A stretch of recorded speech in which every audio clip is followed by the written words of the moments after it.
Good morning one and all.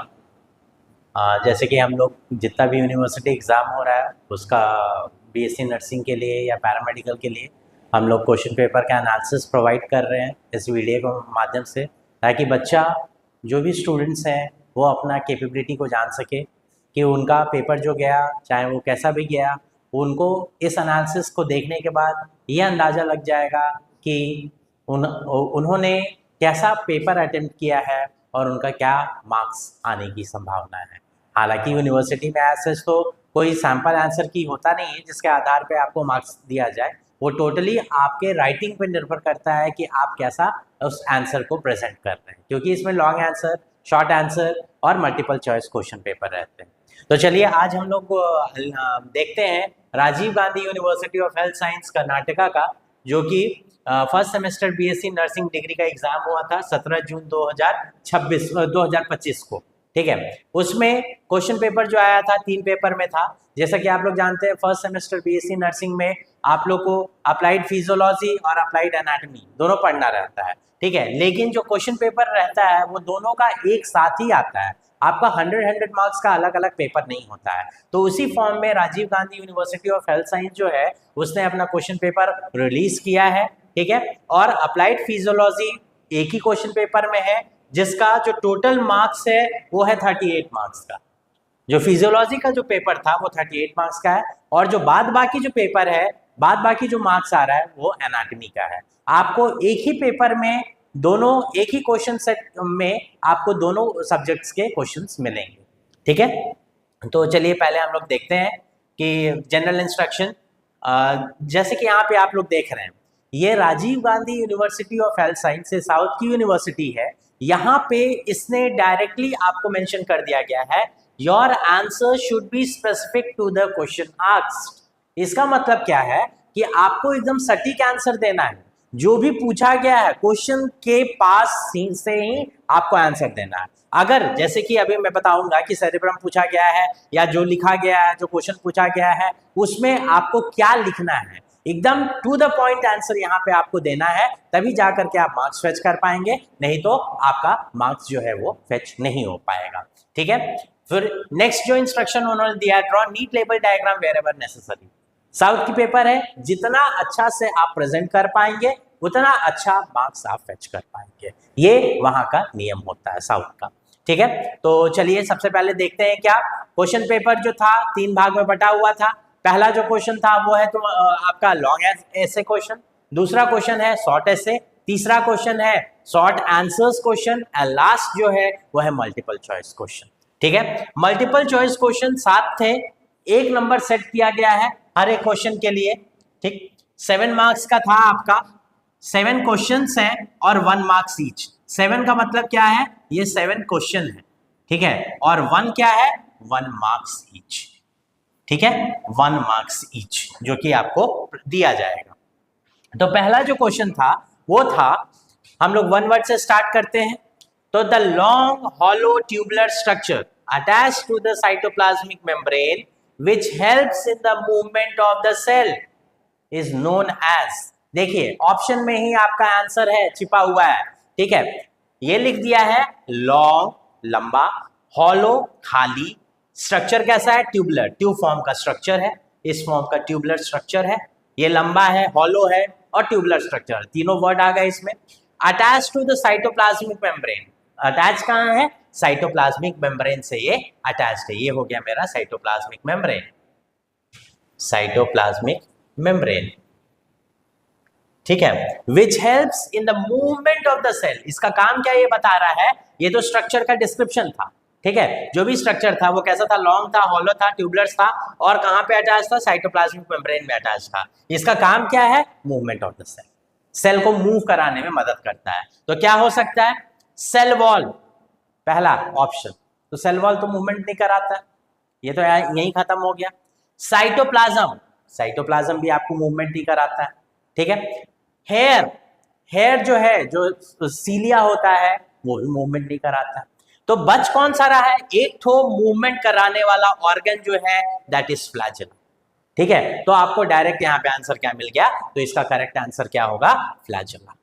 ठीक है, ये कैसा होता है, ये मूवमेंट, हिंट आपको मिल गया मूवमेंट ऑफ द सेल कराने में। ठीक है, अब आपको जब फ्लैजेला का स्ट्रक्चर देखेंगे तो वो लॉन्ग भी होता है, हॉलो भी होता है, ट्यूबुलर स्ट्रक्चर भी होता है, और ये साइटोप्लाज्मिक मेम्ब्रेन से अटैच होता है। तो इसलिए इसका करेक्ट आंसर जो होगा वो होगा आपका फ्लैजेला।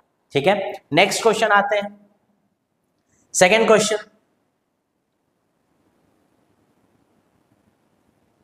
सेकेंड क्वेश्चन में पूछा गया है the amount of blood ejected from the heart by each contraction of ventricles। Circulatory system से डायरेक्ट क्वेश्चन आया हुआ है। क्या बोल रहा है, amount of blood ejected, ejected का मतलब निकलना, ठीक है, from the heart by each contraction of ventricle. जब वेंट्रिकल्स कॉन्ट्रैक्ट करता है, ये आप लोग को ऑलरेडी पता होगा, ये हार्ट है, ये हो गया राइट एट्रियम, ये हो गया लेफ्ट एट्रियम, ये हो गया राइट वेंट्रिकल, ये हो गया लेफ्ट वेंट्रिकल। यहां से सिस्टमिक सर्कुलेशन स्टार्ट होता है। ये आर्च ऑफ एओर्टा है, यहाँ पे एक स्ट्रक्चर है जिसको हम लोग क्या बोलते हैं, एओर्टा।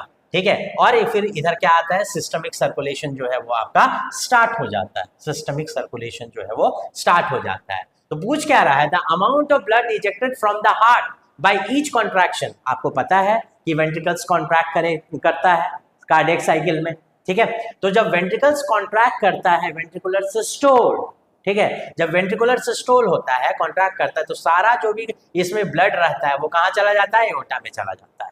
ठीक है, तो क्वेश्चन है the amount of blood from the by each contraction of the ventricle is called as, उसको हम लोग क्या बोलते हैं, कार्डियक आउटपुट तो नहीं बोलते, क्योंकि कार्डियक आउटपुट क्या होता है, cardiac output is equal to stroke volume into number of beats per minute,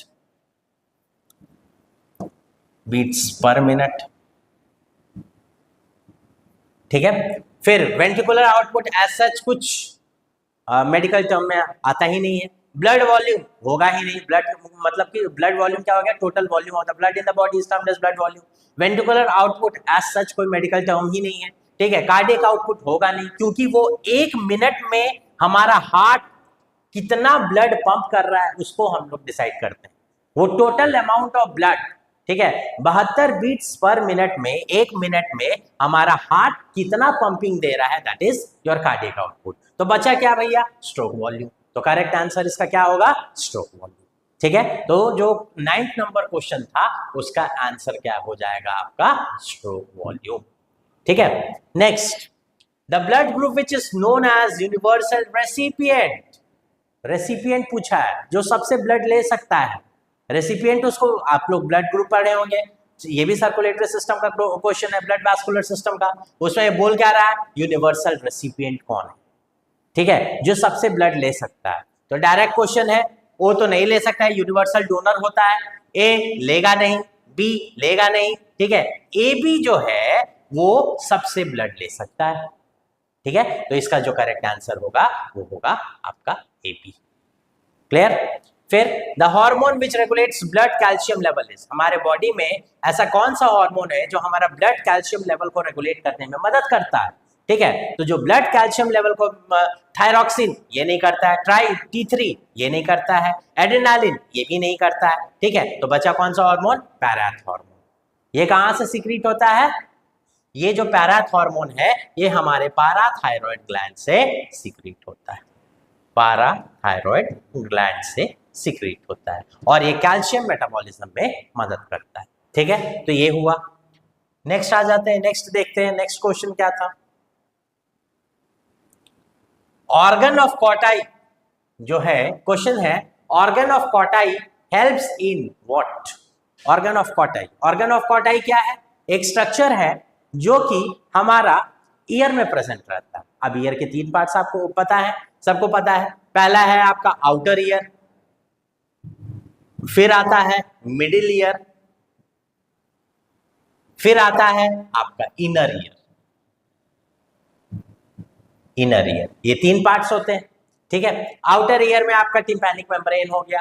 ठीक है, ये टिम्पैनिक मेम्ब्रेन आ जाएगा। मिडिल ईयर में आपका ईयर ऑसिकल्स आ जाएगा, मैलेसन का स्टेप्स। ठीक है, और जो इनर ईयर है इसमें मेन स्ट्रक्चर होता है, इसमें एक स्ट्रक्चर होता है जो कि हाईली कॉइल्ड अप स्ट्रक्चर होता है, जिसको हम लोग क्या बोलते हैं, कॉक्लिया बोलते हैं। क्या बोलते हैं, कॉक्लिया। और इस कॉक्लिया में ऐसे हेयर्स रहते हैं, ये जो हेयर लाइक स्ट्रक्चर है इसी को हम लोग क्या बोलते हैं, ऑर्गन ऑफ कॉटाई।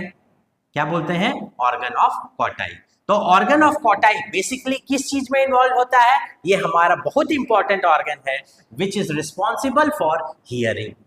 तो बैलेंसिंग ईयर का फंक्शन है, मेंटेनिंग इक्विलिब्रियम ईयर का फंक्शन है, फॉर्मेशन ऑफ वैक्स ये भी ईयर का फंक्शन है, हियरिंग भी ईयर का फंक्शन है। लेकिन इन चारों फंक्शन में से जो ऑर्गन ऑफ कॉटाई का फंक्शन है वो क्या है, हियरिंग में ये मदद करता है। क्लियर।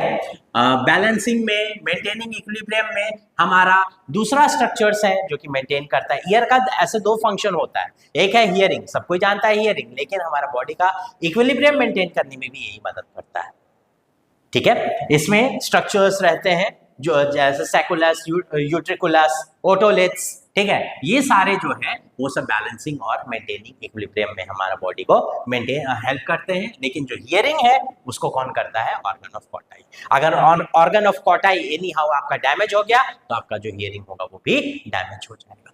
ठीक है, next, the first step in the formation of urine. Urine formation में फर्स्ट स्टेप क्या होता है, ठीक है, जानते हैं हम लोग कि हमारा जो यूरिन है वो कौन बनाता है, किडनीज बनाता है।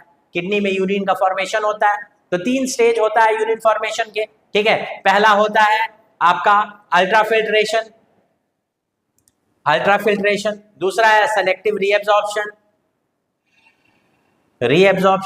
एंड तीसरा है आपका ट्यूबुलर सिक्रीशन। ठीक है, तो जो पहला क्वेश्चन, डायरेक्ट क्वेश्चन है, पहला स्टेप क्या है, तो पहला है आपका अल्ट्राफिल्ट्रेशन। फिल्ट्रेट होगा तब तो रीएब्जॉर्ब होगा, तब तो उसका ट्यूबुलर सिक्रीशन होगा। ठीक है, तो पहला जो आंसर इसका होगा that is your filtration. Next, the secretion of milk by the mammary gland is termed as, menstruation तो नहीं कहते हैं, मेंस्ट्रुएशन किसको कहते हैं, sloughing of the uterine wall lining. Uterus के वॉल का लाइनिंग जब झड़ने लगता है, गिरने लगता है, उसको हम लोग बोलते हैं मेंस्ट्रुएशन।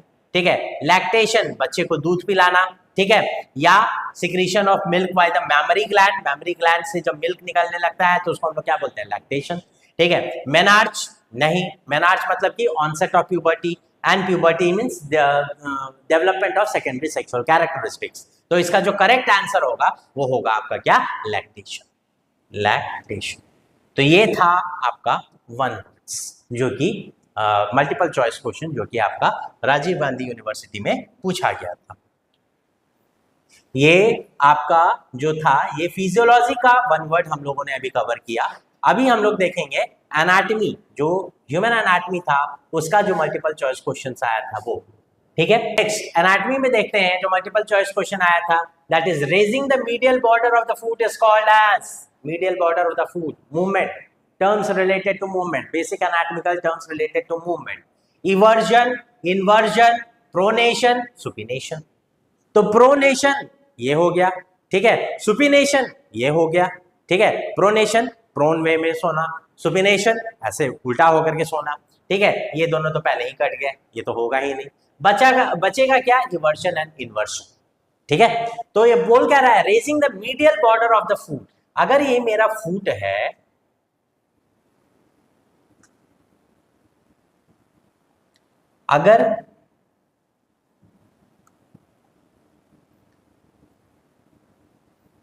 अगर ये मेरा फुट है इस वे में हम लोगों ने फुट बनाया। ठीक है, तो ये बोल क्या रहा है, raising the medial border of the foot. Medial border, यहाँ पे जो मीडियल बॉर्डर है इसको जब हम लोग रेस करेंगे तो हमारा जो मूवमेंट होगा उसको हम लोग क्या बोलेंगे, जो हमारा ये फिंगर्स हैं, ठीक है, वो कहाँ की ओर जाएगा, ये हो गया, समझ लीजिए जस्ट आपका फुट। ठीक है, हमको क्या करना है, रेजिंग द मीडियल बॉर्डर बीच वाला पोर्शन को उठाना है। ठीक है, मीडियल बॉर्डर को जब हम लोग उठा दिए तो क्या हो जाएगा, ये जो मेरा फिंगर्स है, ठीक है, ये कहाँ की ओर जा रहे हैं, अंदर की ओर जा रहे हैं, उस प्रोसेस को हम लोग क्या बोलते हैं, inversion.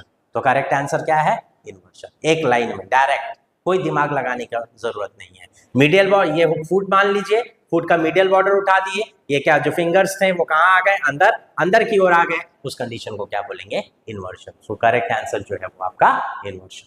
Clear. Next, the study of structure that can be observed with naked eye. ठीक है, ऐसा स्टडी जिसमें हम लोग कोई भी चीज को अपने आंखों से बिना कोई इंस्ट्रूमेंट का, नेकेड आई का मतलब बिना कोई इंस्ट्रूमेंट की मदद से हम लोग देख सकते हैं। ठीक है, तो ऑप्शंस दिया गया था gross anatomy, surface anatomy, microscopic anatomy, radiological anatomy.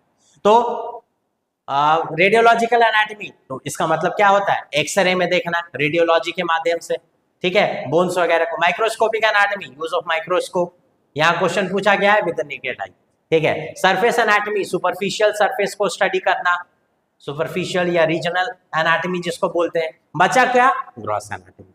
Gross anatomy इसका करेक्ट आंसर होगा, जिसमें हम लोग कोई भी चीज को नेकेड आई से आसानी से देख करके उसके बारे में पढ़ सकते हैं।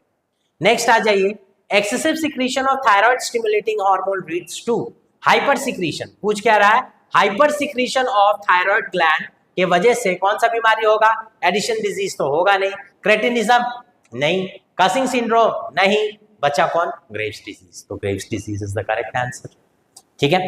The structure which is direct contact with the tympanic membrane, tympanic membrane फिर ईयर से क्वेश्चन आ गया है आपका यहाँ पर दोबारा से, ठीक है। ये टिम्पैनिक मेम्ब्रेन है आउटर ईयर में, आउटर ईयर के बाद मिडिल ईयर आता है और मिडिल ईयर के बाद आता है आपका इनर ईयर। पिछले वाले फिजियोलॉजी में इनर ईयर से क्वेश्चन पूछा है, मिडिल अब इसमें जो एनाटॉमी है इसमें मिडिल ईयर से क्वेश्चन पूछ दिया गया है।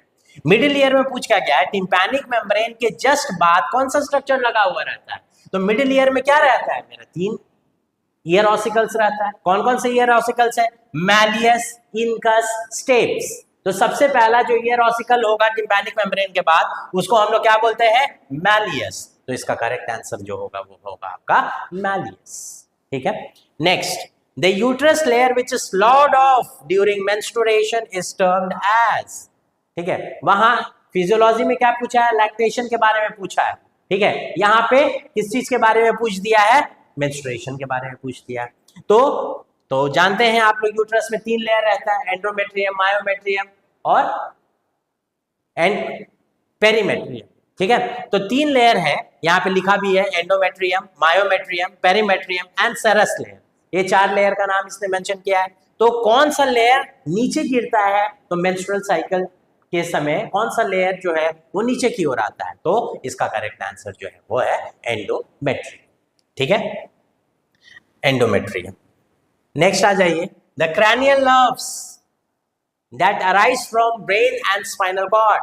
ऐसा एक ही नर्व है cranial nerve, 12 pair of cranial nerve हमारे बॉडी में होते हैं, ठीक है। ओल्फैक्टरी, ऑप्टिक, ऑब्ड्यूशन, ओल्फैक्टरी, ठीक है, ऑप्टिक, ऑक्यूलोमोटर, ठीक है, एब्ड्यूसेंट, ट्राइजेमिनल, ठीक है। ये सब तो आपके क्रैनियल नर्व्स हैं। उनमें से कौन सा ऐसा नर्व है जो कि ब्रेन और स्पाइनल कॉर्ड के से अराइज होता है या निकलता है, तो उसमें सिर्फ एक ही है, that is your accessory nerve.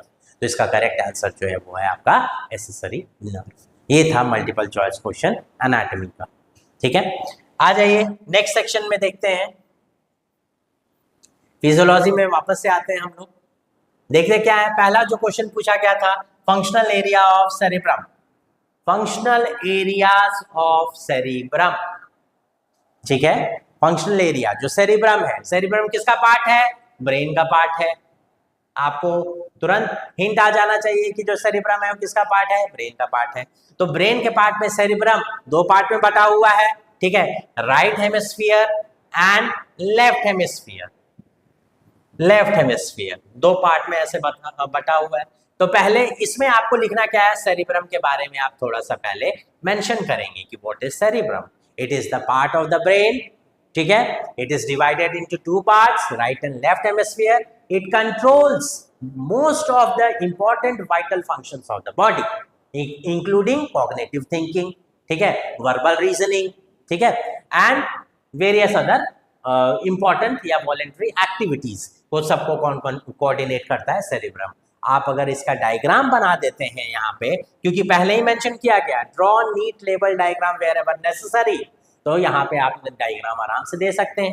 ये हो गया आपका सेरिब्रम, ठीक है। आप इसको 2 भाग में ऐसे बांट दिए, ठीक है, बीच में आप कॉर्पस कैलोजम लगा दिए जिससे ये दोनों अटैच रहता है। इसमें गायरी सल्सी ऐसे इस वे में आप हम दिखा सकते हैं, नो डाउट, ठीक है। आप रफ डायग्राम ही बना दो, लेबलिंग अच्छे से कर दो, आपको मार्क्स मिल जाएगा, ठीक है। उनको डायग्राम चाहिए कि आपको आता है। अगर आप इसको डायग्रामेटिक वे में और अच्छे से प्रेजेंट कर सकते हो तो that is well and fine, no issues, ठीक है, तो ये हो गया पहला, हमने स्ट्रक्चर इसके बारे में थोड़ा सा बता दिया।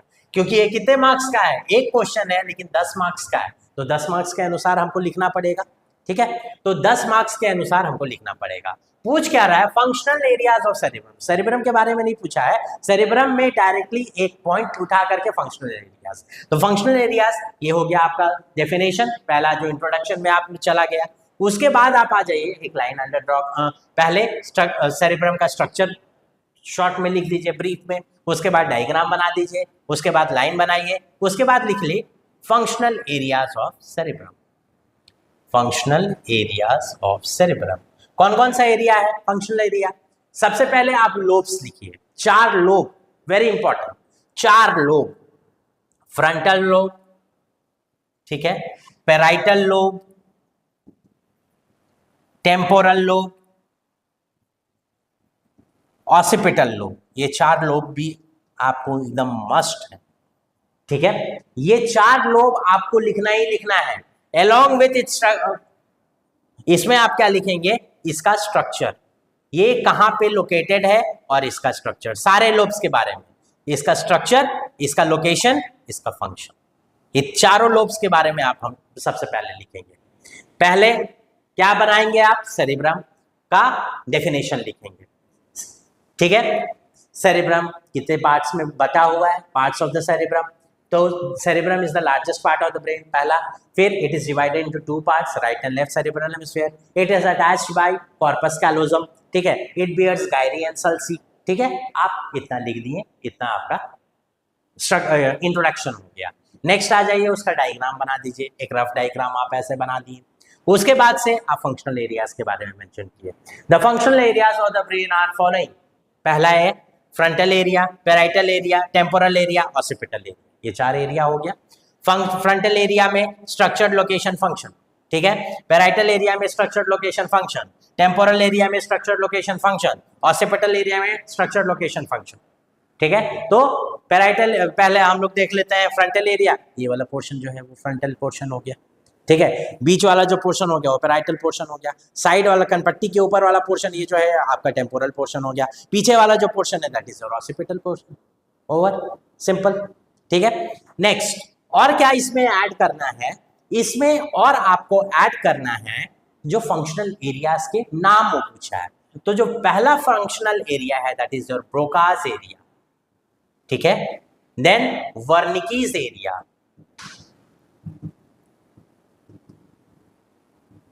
Association area,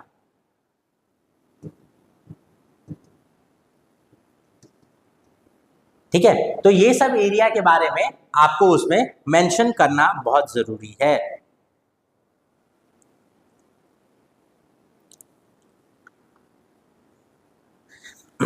then primary motor cortex, motor cortex. तो टोटल जो एरियाज हैं वो आपको 9 लिखना है। 9 एरियाज में आप क्या लिखोगे, पहला चारों लोब्स का नाम लिख दो, ठीक है। फिर ब्रोकास एरिया, उसका काम क्या है, structure location function. Wernicke's area, उसका structure location function. Primary motor cortex या एरिया, उसका स्ट्रक्चर लोकेशन फंक्शन, ठीक है। Then primary sensory motor area, sensory motor area, and last is your association area, ठीक है। ये 4 एरिया, ये 9 एरियाज के बारे में plus structure will give you a good marks. Okay, तो ये था आपका लॉन्ग क्वेश्चन। इतना में आपका 2 से 3 से 4 पेज में आप आराम से अगर इसको डिस्क्राइब कर, बस इतना ही हेडिंग में लिखना है, structure location function, structure location function, हर एक एरिया के बारे में, बस उससे ज्यादा आपको नहीं लिखना है, ठीक है।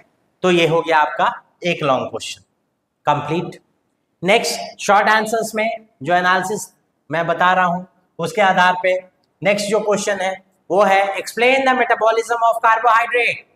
कार्बोहाइड्रेट का मेटाबॉलिज्म के बारे में ये पूछ रहा है, ठीक है। तो कार्बोहाइड्रेट क्या होता है, क्वेश्चन देखिए, मेटाबॉलिज्म ऑफ कार्बोहाइड्रेट। मेटाबॉलिज्म का मतलब आप लोगों को सबको पता है, मेटाबॉलिज्म में एनाबॉलिज्म और कैटाबॉलिज्म होता है, ठीक है। डेफिनेशन ऑफ मेटाबॉलिज्म क्या होता है, anabolism plus catabolism is termed as metabolism. तो एनाबॉलिज्म जो होता है वो बिल्डिंग अ प्रोसेस है, ठीक है, बिल्डिंग अप प्रोसेस, एंड जो आपका कैटाबॉलिज्म है वो ब्रेक डाउन प्रोसेस, यही दोनों मिलाकर के तो क्या बनाता है, मेटाबॉलिज्म। तो कार्बोहाइड्रेट हमारे बॉडी में बनता कैसे और टूटता कैसे, बस उसी के बारे में तो लिखना है, that is only the metabolism of carbohydrate. तो आपका आप लिख सकते हैं कि the carbohydrate is formed by various mechanism.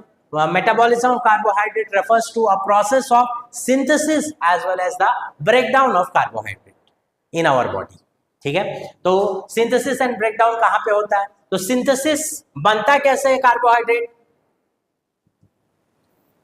बहुत सारा प्रोसेस है, 2-3 प्रोसेस लिख दीजिए, ग्लूकोनियोजेनेसिस, ठीक है, ग्लूकोनियोजेनेसिस, ग्लाइकोजेनेसिस, जस्ट इन सब का डेफिनेशन लिखना है क्योंकि 5 मार्क्स का क्वेश्चन है। ठीक है, ग्लूकोनियोजेनेसिस, ग्लाइकोजेनेसिस, ग्लाइकोलाइसिस, ठीक है, ये सब प्रोसेस आप लिख दें, इससे आपका कार्बोहाइड्रेट जो है वो बन जाएगा, सिंथेसिस होगा। ठीक है, ब्रेकडाउन कैसे होगा, ब्रेकडाउन के लिए हमारे बॉडी में कार्बोहाइड्रेट जो है वो टूटता कैसे है वो पूछा गया है। ठीक है, तो ब्रेकडाउन के लिए एक है आपका digestion, then glycolysis, breakdown of carbohydrate, then आपका हो जाएगा स्क्रैप साइकिल। ये तीनों को आप शॉर्ट में लिख दीजिए, ये आपका कंप्लीट मार्क्स जो है ये जो है वो आपका कंप्लीट जो है सिंथेसिस एंड ब्रेकडाउन, बस इसके बारे में लिखना है।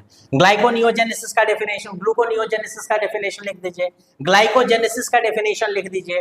ठीक है, फिर ब्रेकडाउन में डाइजेशन में कैसे कार्बोहाइड्रेट टूटता है वो लिख दीजिए, ग्लाइकोलाइसिस में क्या होता है, जो पायरुवेट होता है वो ब्रेकडाउन होता है वो लिख दीजिए, क्रेब्स साइकिल में क्या होता है, जो हमारा पायरुवेट होता है वो एसिटाइल कोएंजाइम में एटीपी और एनएडीएच का फॉर्मेशन होता है वो लिख दीजिए, बस डेफिनेशन लिखना है, बस इतना आप लिख दीजिए। ये हो गया सिंथेसिस, ये हो गया आपका breakdown, that will form the metabolism of carbohydrate. Over. Next आ जाइए, describe the structure and function of the lymph node. Structure and function of lymph nodes. ठीक है, क्वेश्चन क्या है, स्ट्रक्चर भी है फंक्शन भी है, लिम्फ नोड का स्ट्रक्चर भी पूछा है आपसे, फंक्शन भी पूछा है आपसे। तो structure and function of the lymph node में जो हम लोग लिखना है वो क्या लिखना है आपको, लिम्फ नोड के बारे में पहले आपको एक डेफिनेशन देना है, what is lymph node, definition. ठीक है, आप डेफिनेशन दे देंगे, क्या देंगे, they are small bean shape structure which are present on the part of the lymphatic system. ठीक है, स्मॉल bean shaped structure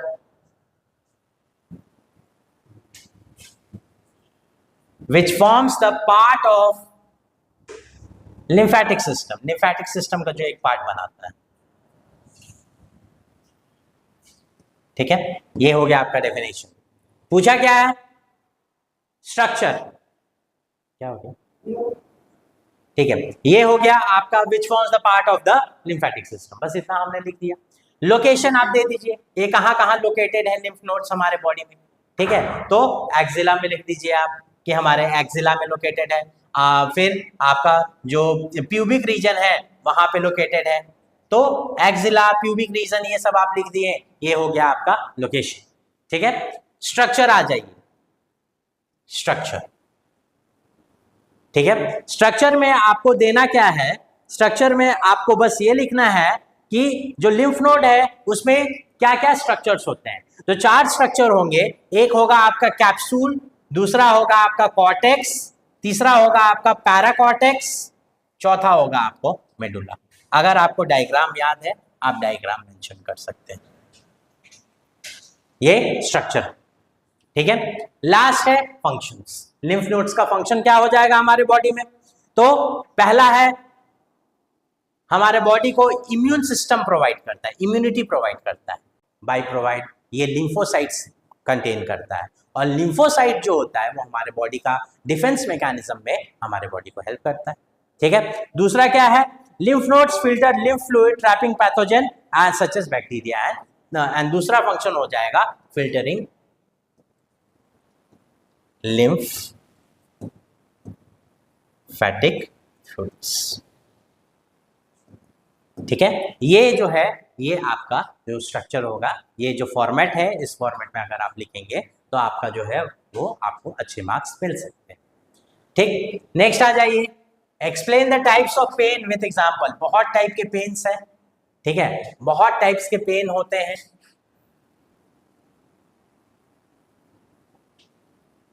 कहाँ गया, types of pain with examples. ठीक है, बहुत टाइप्स के पेन के बारे में आपको बताया गया होगा। जितना क्लासिफिकेशन है उतना क्लासिफिकेशन आप लिखोगे तो टाइम भी मैनेज करना बहुत इंपॉर्टेंट बात होती है। ठीक है, तो डिपेंडिंग ऑन कॉमन कैरेक्टरिस्टिक्स आप जो पेन का टाइप्स है उसको आप लिख सकते हो। ये टोटली आपके ऊपर निर्भर है, आप कितना टाइप्स का पेन के बारे में जानते हो। बहुत कोई एक टाइप के पेन का, बहुत कोई एक भी टाइप के पेन के बारे में नहीं जानते होंगे। ठीक है, तो सबसे अच्छा है नॉसिसेप्टिव पेन। नॉसिसेप्टिव पेन, ठीक है, इसका डेफिनेशन दे दीजिए।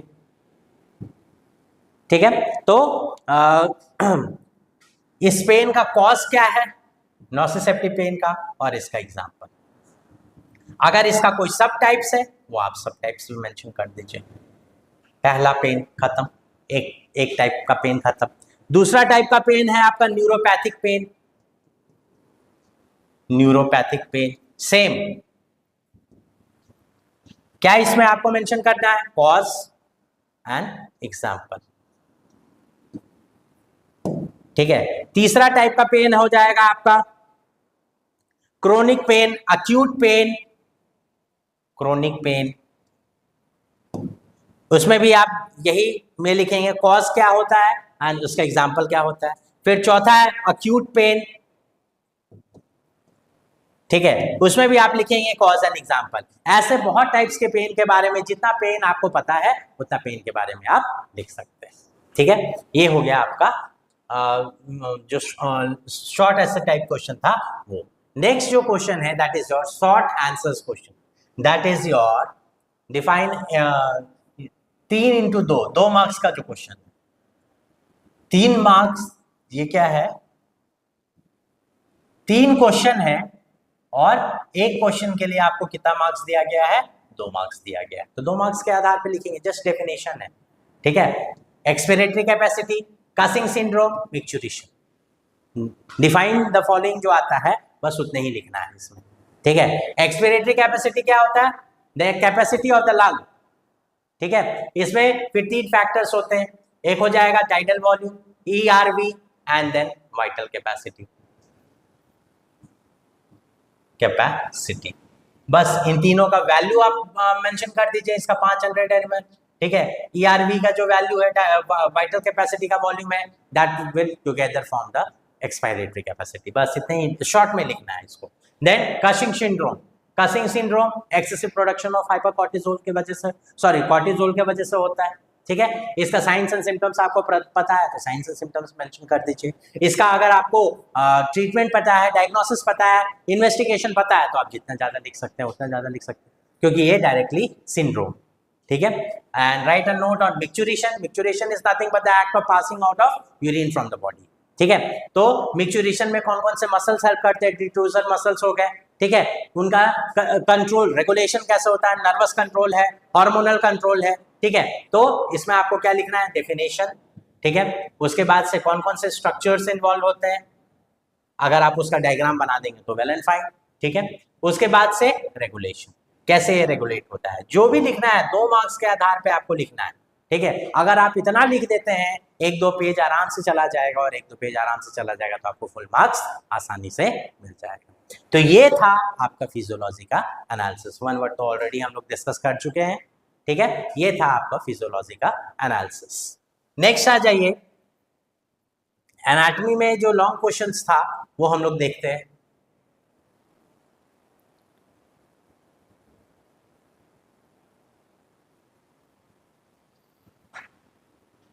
Name muscles of gluteus region, name, खाली नेम पूछा है, लॉन्ग क्वेश्चन है। एक क्वेश्चन है, कितना मार्क्स सेट किया गया है, 10 मार्क्स सेट किया गया है। तो 10 मार्क्स के आधार पे आपको लिखना है। किसको आपको यहाँ पे आंसर दे दिया गया, आपको 1 मार्क्स ऐसा ही मिल जाएगा अगर आप यही लिख दीजिएगा तो। कुछ नहीं आता है, खाली आप ये लिख दीजिएगा, आपको 1 मार्क्स मिल जाएगा। ठीक है, तो name muscles of the gluteus region. 3 muscle है, ग्लूटियस मैक्सिमस, ग्लूटियस मीडियस। ठीक है, तो 3 जो मसल है बस उसका आपको नाम लिख देना है। तो यहाँ पे है muscles of gluteus region, describe gluteus maximus in detail. नाम पता चल रहा है। यहाँ पे पहला क्वेश्चन क्या है, names of the muscles of gluteus region, gluteal region. एक तो मसल का नाम आंसर में क्वेश्चन पेपर में ऑलरेडी दे दिया गया है, ग्लूटियस मैक्सिमस। एक ये लिख दीजिएगा, आपको 1 नंबर मिल जाएगा। दूसरा क्या होगा, ग्लूटियस मिनिमस। ठीक है, तीसरा हो जाएगा आपका ग्लूटियस मीडियस। ये 3 मसल्स, एक है मैक्सिमस, एक है मीडियस, एक है मिनिमस, ये 3 मसल हो गए। ठीक है, अब आपको ग्लूटियस मैक्सिमस के बारे में पूछा गया है, तो ग्लूटियस मैक्सिमस के बारे में कोई भी मसल्स के बारे में जब भी आपको लिखना रहता है तो क्या क्या पॉइंट आपको लिखना रहता है जो कि एग्जामिनर आपके कॉपी में खोजेगा। वो है आपका ओरिजिन, पहला कि वो मसल ओरिजिनेट कहाँ हुआ हमारी बॉडी में, इंसर्शन, वो इंसर्ट कहाँ हो रहा है हमारे बॉडी में, और उसका फंक्शन।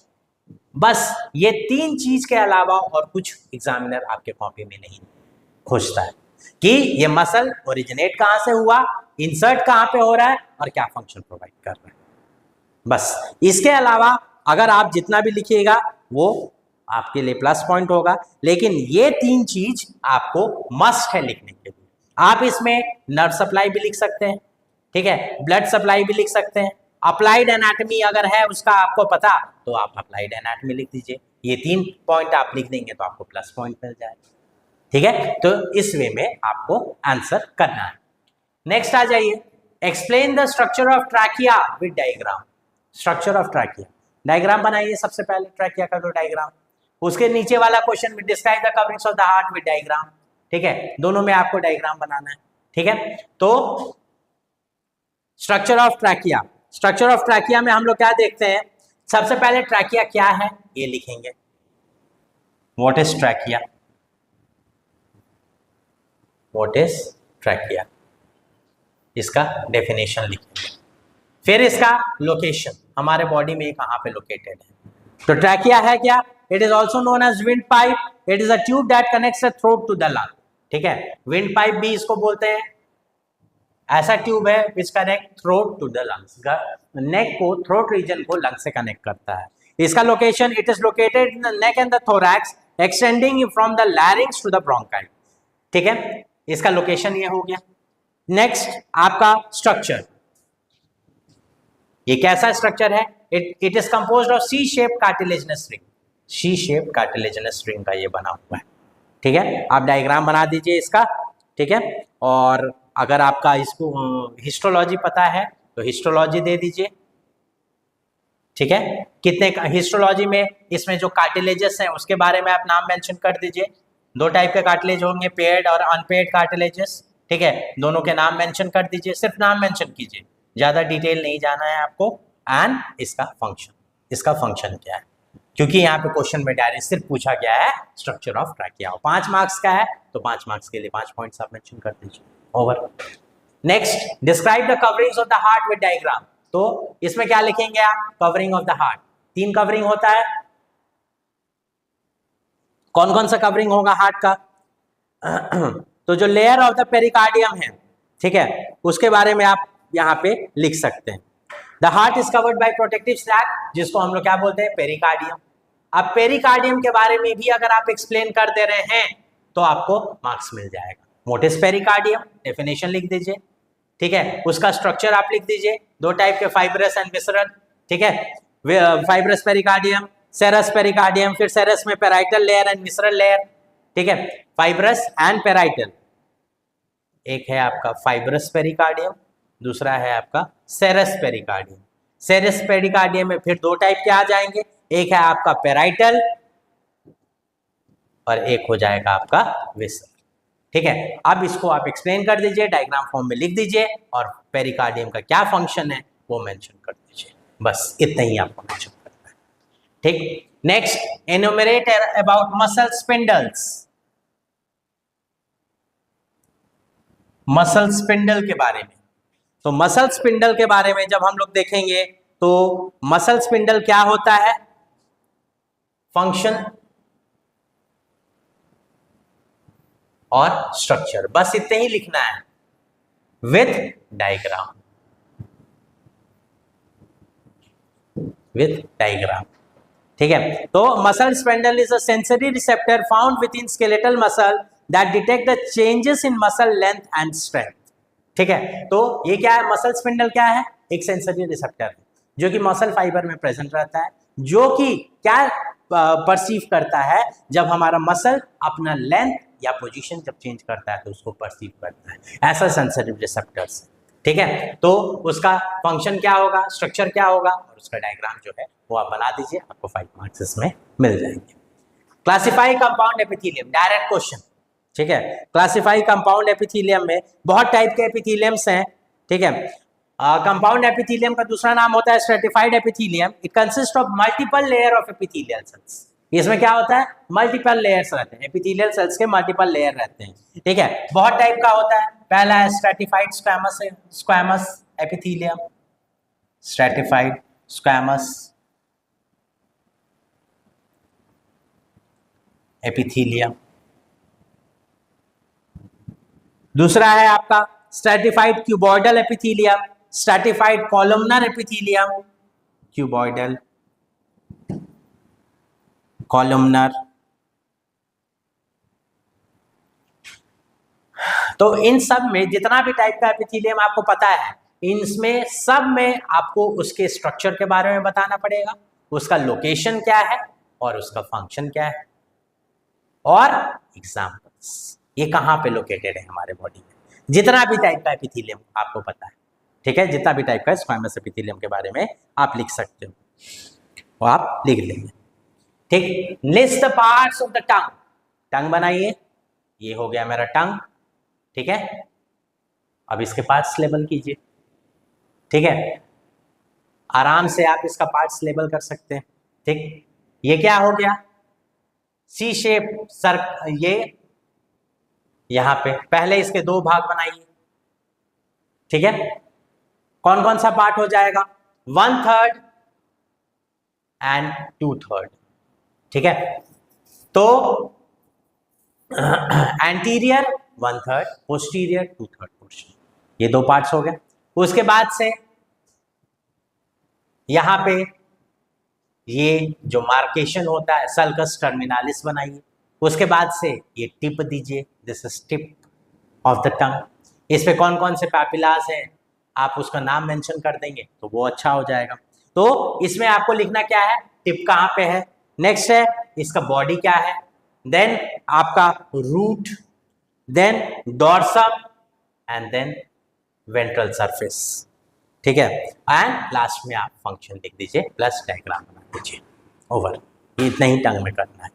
ठीक है, and name the support structures of bladder, जो सपोर्ट स्ट्रक्चर्स ऑफ ब्लैडर आपसे पूछा गया है। ठीक है, it include pelvic floor muscles, ligament, fascia and urethral sphincter. ठीक है, ये 2-2 मार्क्स का क्वेश्चन था, इसलिए इसको आपको 2 मार्क्स में ही ये करना है। सपोर्ट स्ट्रक्चर में क्या क्या आ जाएगा, पेल्विक फ्लोर के muscle, ligaments, fascia and urethral sphincter. बस यही शॉर्ट में आपको लिखना है। तो इस वे में अगर आप अपना आंसर प्रेजेंट किए हैं तो आपका जो एनालिसिस के आधार पे आप अच्छा मार्क्स फेच कर सकते हैं अपने एग्जाम में। होप सो ये वीडियो आपके लिए हेल्पफुल भी रहेगा in the form of explanation भी and in the form of analysis भी। Thank you.